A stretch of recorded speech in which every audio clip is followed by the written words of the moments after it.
Greetings, everybody. Welcome to Lunar Alchemy. My name is John. This is Bella. We are having a discussion today about the sun's transit through gate 32, the archetype of the guardian, and the gene key, which carries us from the shadow of failure to the city of veneration by way of the gift of preservation. I love these gene keys that have a subtlety to them that isn't immediately apparent what it is that we're looking at, because oftentimes we find, or at least I find, that it penetrates down to the basis of everything that we experience in our embodied moment of life. And I particularly love this one for that very same reason. So, Bella, I would love to hear what you receive from the Guardian and what your perspective about this archetype is in terms of these ideas of failure, success, preservation, stagnation, veneration, or even its opposite of sort of this lack of respect that we can experience in the world for all forms of life that show up around us. Yeah, thank you. The word that we chose, or the name that we chose for the archetype, was the guardian, because it really feels that this is the archetype that cares about the past generations, but also the future generation, and that knows what's worth preserving. And it's not a guardian that's guarding the heart so that nothing can come in. It's the guardian of the heart that remains open.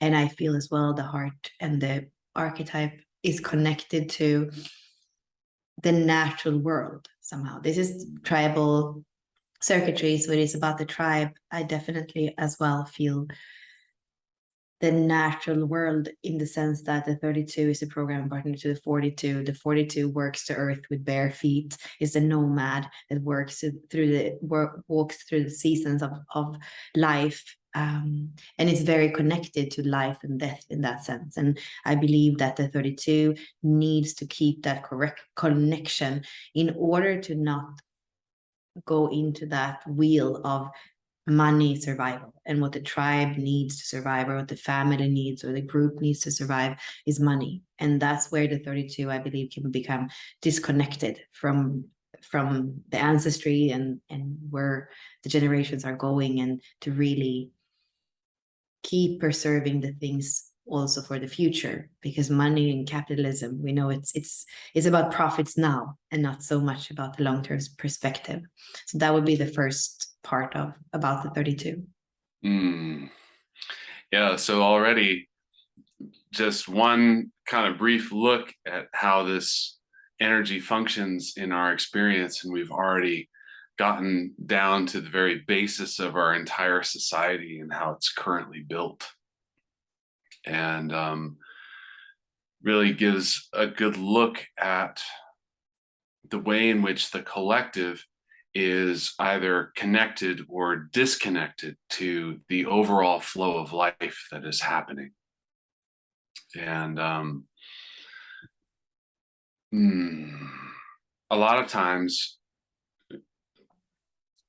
I see that this aspect of survival relating to money, and either money is venerated or it's kind of demonized. Money is the root of all evil, or now there's an engaging paradigm where people are engaging in a paradigm where money can be this incredible tool to free yourself from the constrictions of the past.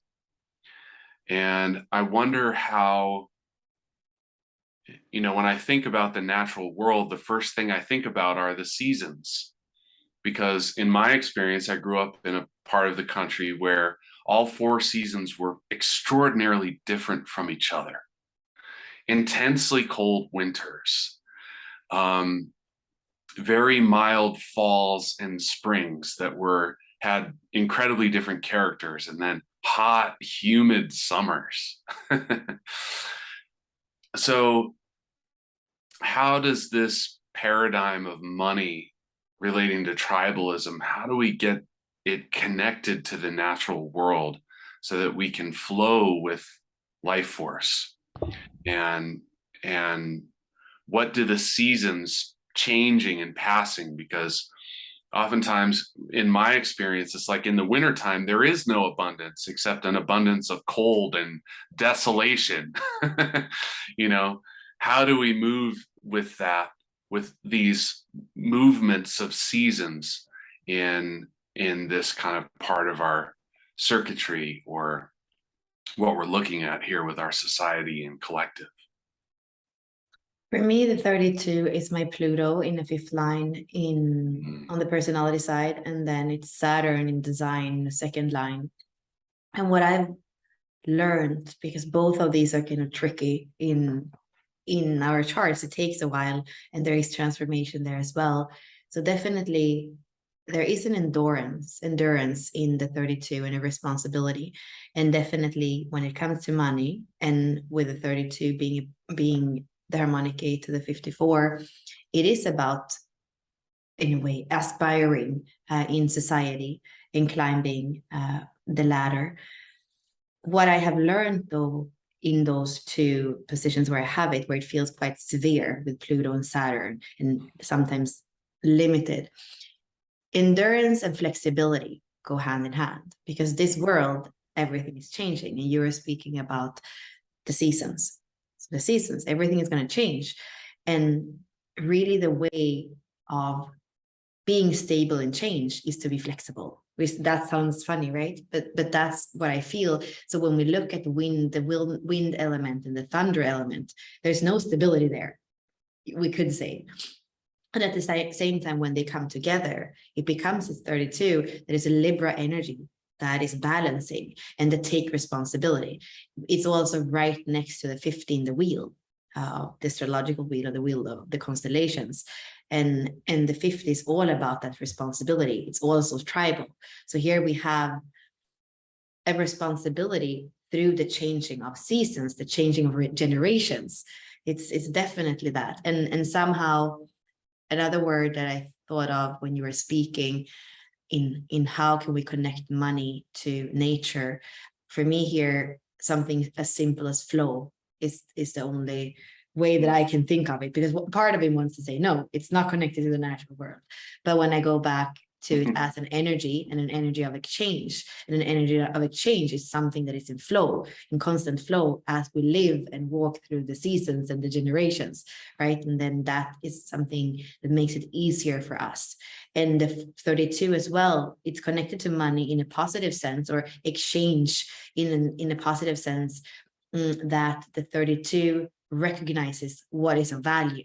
And that's also, when you recognize what's of value, it's really good to have money, because then you can actually use that money for the things that have value.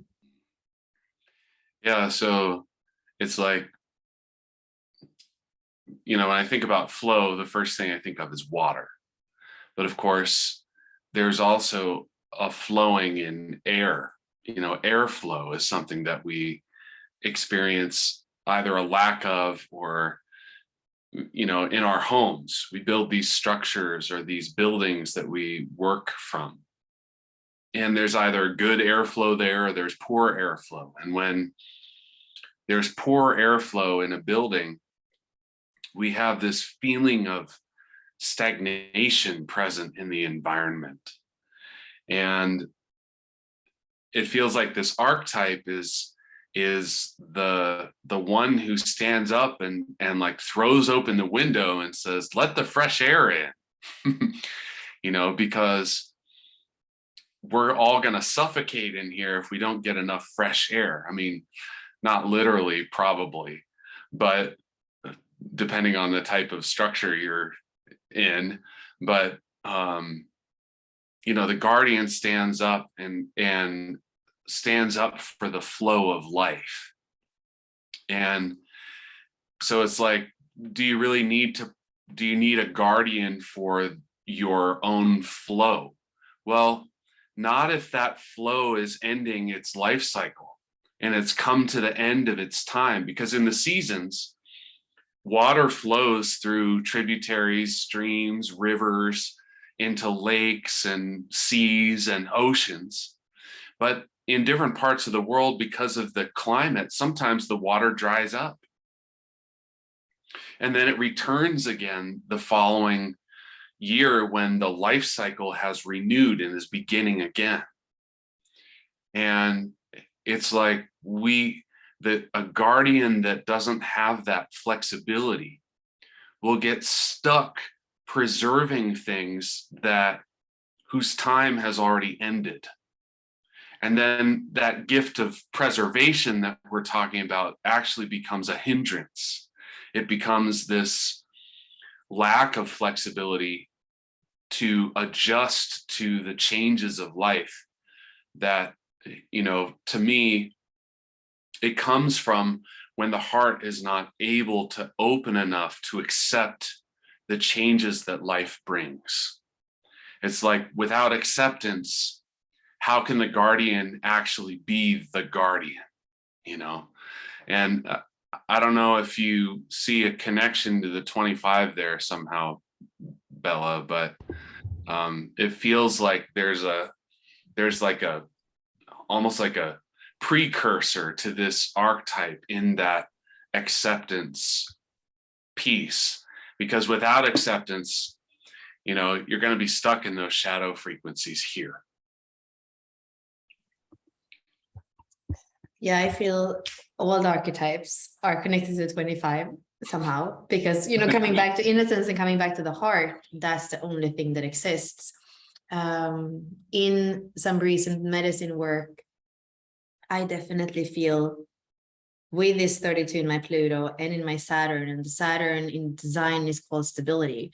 So that's how we create stability in a actually transpersonal sense, because Saturn is a transpersonal planet. So when we are in a group of people, we can bring that stability. It's designed just also within our own body, how we bring stability, or our own being, we could say.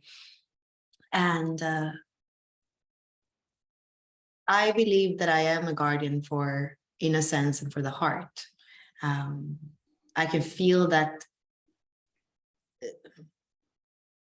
when I go into situations that are quite intense, and I think that this 32, because in the codon ring is paired with a 28, and it's the codon ring of illusion, and it's the illusion of death. And of course, there's a panic and a despair in the 32 and the 28, that those of us who have them, I have twice, both of them, we are going to meet those frequencies and have to face what's there. And what I can see, even with that 28, that is about death and totality and immortality, and this 32, death is kind of that ultimate failure, and those moments of feeling all the pain that's there, I guess, also in the ancestry and in the tribe and in us. I definitely feel that I always have to go back to that 25, the third seal. I know that there are people here in our community that have been looking at the seals. That is the third seal. And it has to do as well with that solar plexus, where a lot of this emotional turmoil sits. And often that what hasn't been clear in the solar plexus is what's going to veil that real, true innocence and opening of the heart that you're speaking about. And I think I bring this up, not just like taking it from the air, but from the call that we had before with our group, because we were listening to some music that's quite tribal, and the question was, what am I guardian for? If I can take everything that's there in the lower chakras, the root, the sacral, the solar plexus, those chakras that are about me more than we sometimes, and the survival, at least before anything else, if I can take all that and integrate it, and I come to my heart, what am I a guardian for? Because as well as having 64 gene keys, different cities, different parts of the genetic continuity, we're not here to be guardian for the same thing. And I feel like that is a beautiful question for the 32, whether we have it or not. What am I a guardian for?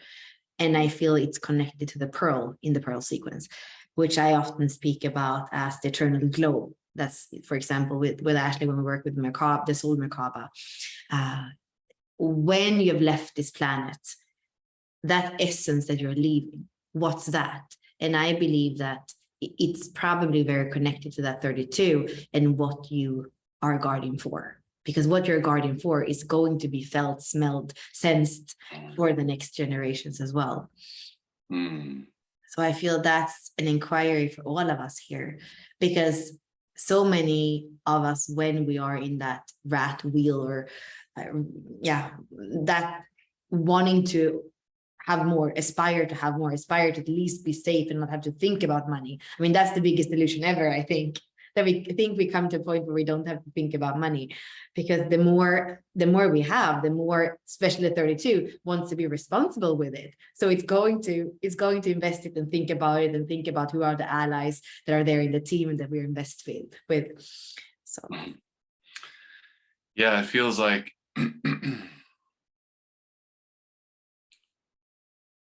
when we talk about money, when we're talking about this relationship to the third seal, the solar plexus, and then we reach kind of the base of what we're looking at, the ultimate. You said it, I love this phrase, but it like kind of zipped in there. The ultimate failure is death. And I believe if we look at this archetype of the guardian from a less of a present perspective and more of a long-term evolution of humanity, we might begin to understand a little bit better about the functioning of how it works in terms of our evolution. Because the guardian, originally as an archetype, human beings we're these fragile animals. You know, our bodies is this fragile animal being that's born into the world totally helpless. And even, you know, even if we weren't totally helpless, if you go back far enough into our history, the environmental influence on our experience, it's hard to imagine just how difficult it was to actually survive, just to survive long enough to pass on your genes, to contribute your lineage, to contribute what you're talking about there, Bella, as what is it that you've left behind? What is the essence of your being that can be carried on by future generations? Well, if we go back far enough, it's essentially just our genes. And the guardian archetype is there to guard against death long enough for us to survive, you know, to pass on our genes. But now we live in a world where our problem isn't finding enough food. Our problem is how much food we're actually wasting because we're not distributing it equally amongst the collective.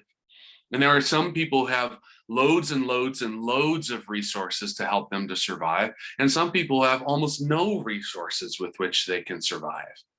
And our society is doing this like wobbly wave around this concept of guarding against death, when if you really look around, we've already kind of whipped that one. You know, like our problems aren't about, are we going to die tomorrow? It's more like, are we harming ourselves with the next layer of protection that we're adding against death? You know, when we start to look at all of the pharmaceuticals that we use, all of the vaccinations that we have, all of the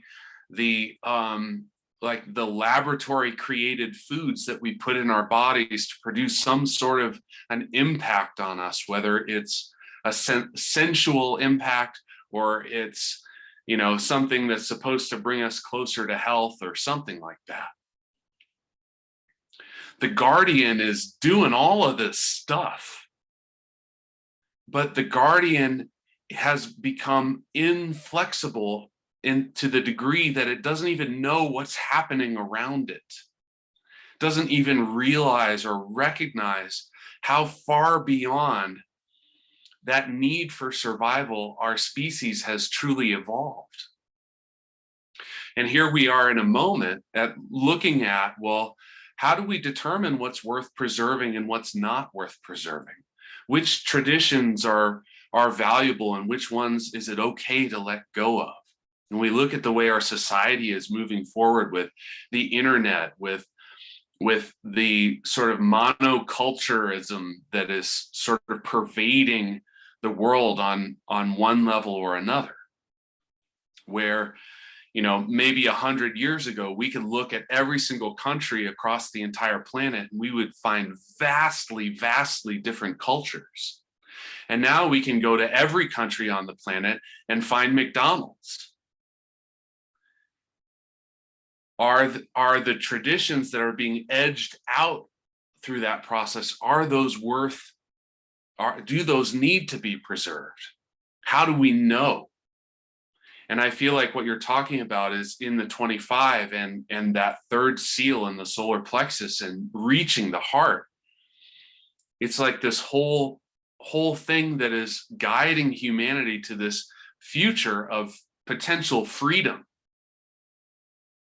You know, when the 55 dawns in humanity as the next gene key that's driving our evolution, what does that even mean? What are we free from? And I wonder about whether or not it's this instinct, you know, the 32's in the spleen, the instinct to guard against death, to recognize that death is just another form of life, just taking its place in the cycles. Okay, this is such an interesting topic because I feel like there's so much to it. And I think already this is going to be controlled before it's uploaded anywhere. So we can just continue with that. Okay, so I was speaking with a neighbor the other day who was saying that he had insight in the medical system and that part of what's being done, and he was actually defending that in a way, is to say with the population that went 8 times more in just the last few hundred years, what we can do is not to promise everybody to live 80, 90 years. What we can do as society is to promise everybody that they're going to survive for 30 years. So then we're going to have different things in the medical system and in the pharmaceutical system to make everybody survive for 30 years, not even living well, but that's what we can expect. And that's the money that society or a country has to give to its inhabitants. So that's one way of seeing it. For me, that's an extremely artificial way of seeing it. And you could say that that's guarding against death, because we say we don't like death, so we want to give everybody a fair chance of living 30 years. You're not going to die. We're going to take you to the ER, whatever credit score you have or not, you're going to survive for 30 years. For me, that's, again, disconnected from life and very artificial. And it's also something that outside of your tribe, I guess a country could be a tribe, but it's almost like in the collective somehow, somebody else is deciding how long should be those years that we can afford keeping you alive. So what I feel that the 32 really does, it's again going back to the 42 and the natural cycles of life and looking at this beautiful planet.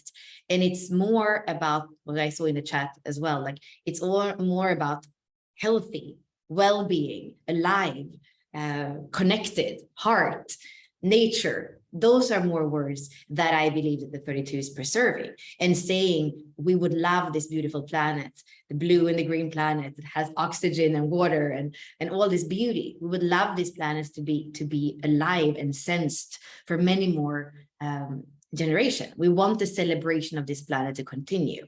And it's definitely not guarding against death. It is celebrating those cycles of life where we live well together, where we have those values that are going to our children so that they can continue to preserve the beauty of this reality. So I thought those two pictures are like such a complete difference of, like, in a way, how it is, in a way, and how the 32 sees that it's possible to live on this planet. Yeah. And, for me, it brought up this feeling of recognizing some of the old traditions that were passed on and preserved by some of the, like older cultures that aren't part of our modern world, where death is a celebration. And rather than relating to celebration as only an experience where there's no such thing as loss, there's only gaining what it is that we need to survive. Like the whole culture around birthday celebration, gift giving, and all of these things, we could look at it from a perspective to say, well, what evolutionary purpose does a gift serve? A gift is a tool that someone can use to survive, for instance. Obviously, it's way more complicated than that and complex. However, if we go back to like the seeds of the types of cultural things that we see in celebration, it's like, what does somebody need in order to survive better? That is the best gift that you could give someone. And somewhere along the way, the preservation of the full celebration of the entire cycle from birth to death was kind of lost, because we began to become more and more and more and more rigid around securing the guardianship of our survival for longer and longer and longer time periods, of eradicating all of the risks that life brings for us. And along the way, we've to some extent stifled that guardianship of our connection to the natural cycles, to the flow of life. And from doing that, we can see the impact that it's having on the world and our experience of it. And this is such an interesting archetype to me, because there's I feel like this feeling that rises inside of like this archetype that is like, what we should do is throw out all of the stuff that we've come up with in our modern society and go back to some form of natural living. And I see this in people who are really focused on, I want to live on my own homestead and grow all of my own food and become totally self-sufficient and off-grid and all of this stuff. And it's almost like a reaction to the fundamentalism of this guardianship against, the impacts of the guardianship against death. Now it's like, well, I want to cut myself off from all of the things that we've evolved into, all of the technology, all of the possibilities that we as a society have together, and go back to natural living. And to a certain extent, that's just as much fundamentalist as the other way of being. And when we close ourselves off from each other, we're truly closing ourselves off from that flow of life. And we're saying, death is bad. Well, now we might be saying, technology is bad, or AI is bad, or whatever things that we see that are beginning to percolate up into the collective awareness and possibility that we think is, ooh, that's gonna hurt people, or that's gonna be damaging for our society, or whatever. And it's like, how do we know which things to preserve and which things to allow to fall away? And when I think about celebrating death, it's almost as if that ritual, that cultural aspect, gives us an insight into recognizing when the time has come for something to fall away. Our culture is so wrapped up in this idea of someone died before their time. And when somebody who is 75, 80, 85 years old gets cancer, we do everything that we can to prolong their life.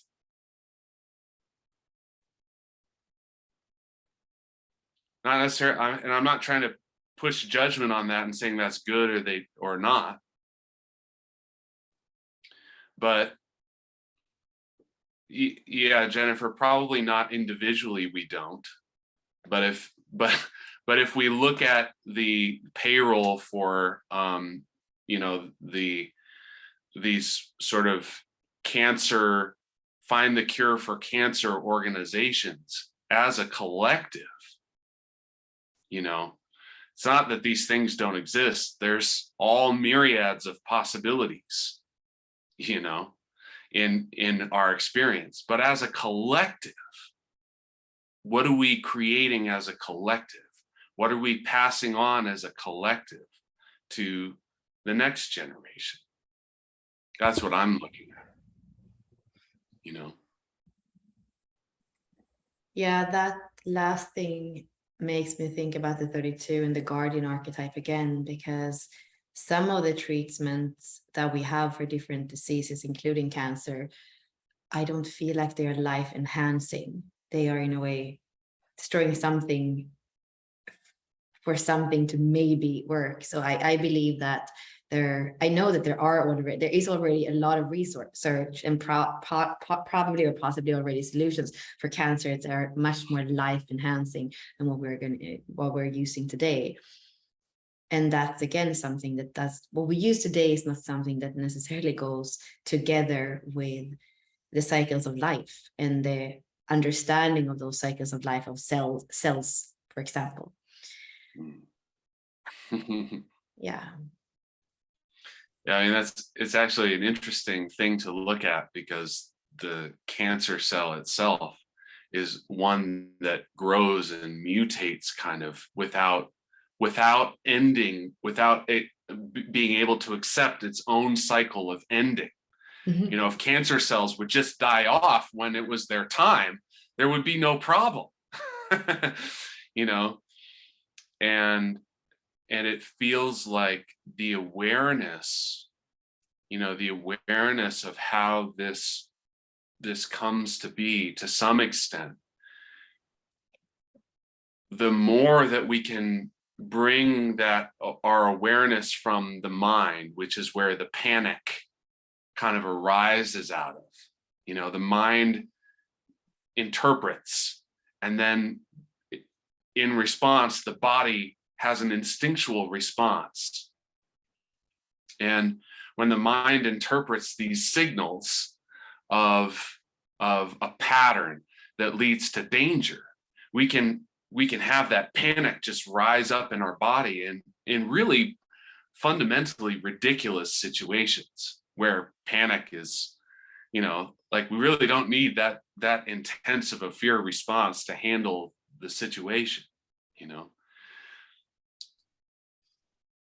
And I would also bring it back to all the stress that is in our life because of survival, because of money, because of how things are in this connection that we were speaking about. And that stress creates in the body what then leads to disease, right? So I definitely can feel that for me, that hamster wheel.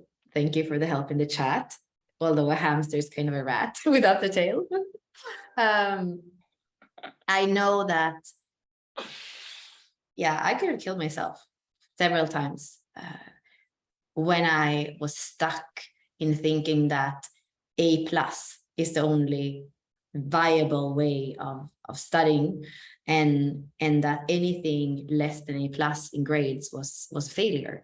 And somehow when we are disconnected from the wholeness and the whole of life and the wholeness of our body, we can set those crazy expectations where you have like the 54 and the 32 and steroids coming together, and then you're stuck in those power structures that we were speaking about in the beginning, the immaturity of being stuck in those power structures where life is rigidly, narrowly only seeing that ladder and doesn't see the totality of the beauty of everything that's there. And that's the danger. And for me, I think that for at least a decade in my life, I was looking at that, and then I was trying on the side to live a full life as well. But that ladder was the first thing, and I believe that then you're already off in a way. If you try to do this, but then you still want to live, there's a falsity somehow in that as well. Yeah, so that makes me think of perhaps another area of our awareness, that there are some things that I don't know if this has to do with preservation as much as it might be an innovation, but of recalibrating how we understand success. Because failure itself is the perception of non-success. You know, we can only have failure if success is defined as a particular thing that we can do or achieve or become, or something that is essentially outside of us. And I wonder how the guardian archetype might be able to step into how our collective systems come together to guide children, you know, to protect, to guard the preservation of that sense in a child that their existence is a success, rather than the grade that they have on their paper. And I think it's very, very interesting that I believe many, many teachers, particularly of young children, become teachers for the very purpose of serving that role, to serve that guardianship role in society. And yet they are also the ones delivering the grades, delivering the conditioning that kind of like brings that awareness, the possibility of a child preserving that awareness, kind of conditions it out of them. And of course, that isn't to place blame on anyone in our society fulfilling particular roles. It's just more of a like, look at how interestingly these energies of evolution are flowing through us in our experience, to even recognize the constrictions that we have in our society, the shortcomings, the failures of our society.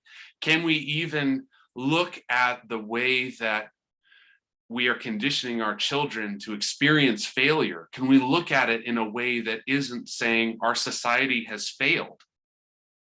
It's like this never-ending loop that we can even look at failure as a failure.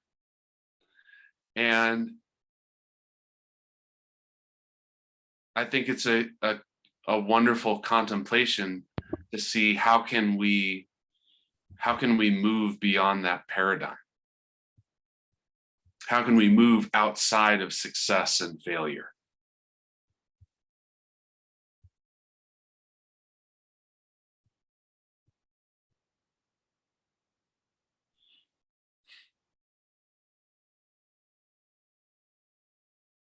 Should we look Bella, at the elements a little bit, maybe? yeah, let's do that. Duration. Thunder nourishes new seeds, grafting young sprouts to old trees. The transmission continues unimpeded. And here, I think it was interesting to see, thus the superior man stands firm and does not change his direction. And here I feel like that is a little bit taken out of perspective, because if we read the I Ching, I feel more that it has to do with that flexibility, continuity, or a certain stability, but also that flexibility. What we always look at is this braid here between those two elements. So wind over wind is the same as the 57th gene key, unease, intuition, and clarity. Thunder over thunder is the same as the 51st, agitation, initiative, and awakening. And reading them out, shadow frequency, failure is agitated unease. Gift frequency, perseverance is initiative with intuition. And acidic frequency, veneration is awakened clarity. What this makes me think of as well is life as a ceremony. And that's a lot for me what the 42 and the 32 are together. They are living in the totality, in the ceremony of life, venerating this planet, venerating the seasons, right? And the failure to do that, then our life is going to be agitated unease, because we don't see that the cup is full all the time, which is what Kilo was saying in the transit call before. And he has the 32 as one of the only two gates in a channel for him, the 3254. That's the only channel he has, and it's in his activation sequence. And yeah, if we can see that life is a ceremony and the beauty of that ceremony, then our life is going to be agitated unease. And when we are living life as a ceremony, that's when we are taking those initiatives based on our intuition. Because ceremony, somehow it's not completely tangible. It's that magical part of life, the magical realism, I guess, living in ceremony. And then the highest frequency, awakened clarity. And that's when we can see the synchronicities, the symbolism, the magic of that. So for me, those two archetypes bring magic to our life, bring ceremony to our life.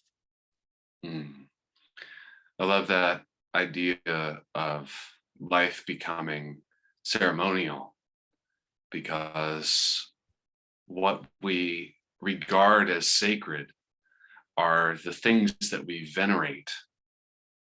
And if we begin to look at every aspect of life as sacred, then we begin to move beyond that idea that we can only experience success or failure.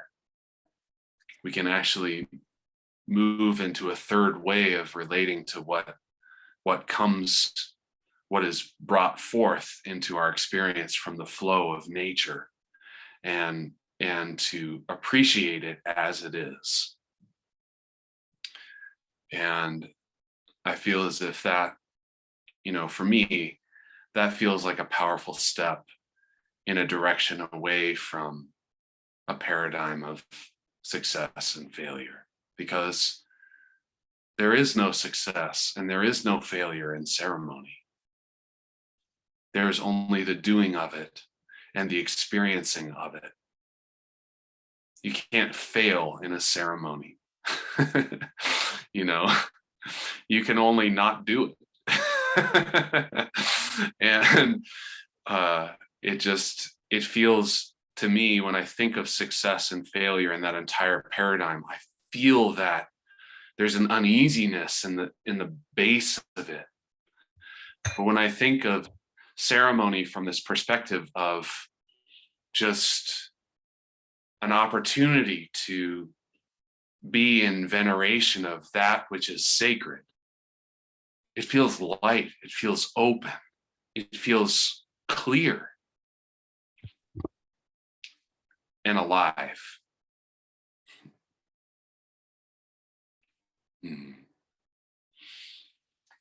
Well, Bella, Well, maybe one more thing. So in terms Yeah. of preserving the body and Ah, the well-being of the body, because I feel that this is something that is so important to remember together with Gene Keys and human design. These are not mental systems, and also the journey we're doing with whole with some of you when we are going into the wholeness of our being. So John and I are going to be here tomorrow in 25 hours at 5 p.m. Eastern time, and we're going to speak about how to preserve the body. And tomorrow it is all about unlocking genius. And tomorrow we're going to speak about daily routines. So how are we incorporating healthy routines in our lives that are actually very much in line with what this archetype wants us to do, and also daily routines that don't become just rigid and boring, but so we can be the nomad as well, the 42 that walks in celebration of life, and almost like bringing in, I maybe even ceremony can be part of this. You know, how can we walk through life where we're bringing in the fullness, the richness as the days and nights go by. So you can join that. There's a pin post in Gene Keys and Human Design Facebook group. If you're in the inner circle, it's there as well. If you don't find it, you can text me. yeah, beautiful. And I love that idea of bringing the guardian archetype to our physical bodies, because we can begin to shift our awareness away from that back and forth between success and failure with our bodies. And we can begin to venerate the body as the sacred gift that it is, the sacred gift of life, to recognize the body as an aspect of the earth, as an aspect of the waters, of the air, of fire, and begin to move in a direction to where we can treat our bodies in a way that we understand clearly what preservation is all about, which is allowing the flexibility to come forth from our bodies with our own life cycle, no matter what that means to us in the moment or what our bodies are asking from us. So thank you for bringing that in. And we'll continue now with our members in the transmission room. We have the thunder over wind, and thunder is interestingly the crackle of fire, electricity. The subtle energy of fire is this energy that translates both into flames in our reality as well as electricity. And our very life force takes the form of that electricity. And so we are, to some extent, all fire beings. If we go really, really way back into the various levels of our involution. And that's what we're going to be looking at, is how does this energy allow us to remain flexible. So thank you all for joining us. We'll see you again next Monday.